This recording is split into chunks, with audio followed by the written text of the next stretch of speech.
Demi melayani masyarakat yang ada di seluruh Indonesia, Ombudsman membuka posko laporan di masa pandemi COVID-19. Posko pengaduan khusus COVID-19 ini dibuka secara nasional oleh Ombudsman Republik Indonesia, termasuk Ombudsman Sumsel rutin menerima keluhan dan juga laporan dari masyarakat terkait di masa pandemi COVID-19. Kepala Ombudsman Sumatera Selatan Adrian mengatakan, jika Ombudsman Republik Indonesia secara nasional membuka laporan di masa pandemi COVID-19.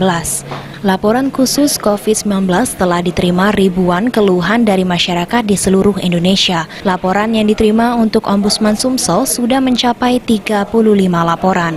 Rata-rata laporan yang masuk dari masyarakat, 90%-nya terkait masalah bantuan atau bansos COVID-19. Pandemi ini kemarin sempat Ombudsman RI itu secara nasional membuka khusus pengaduan masalah hal yang berkaitan dengan COVID. Kemarin itu sudah kita tutup. Kalau untuk nasional itu jumlahnya ribuan laporan yang masuk, tetapi untuk di Sumsel itu ada 53 laporan. Dan memang hampir sebagian besar 98% bisa dikatakan seperti itu mengenai masalah bansos. Seperti itu.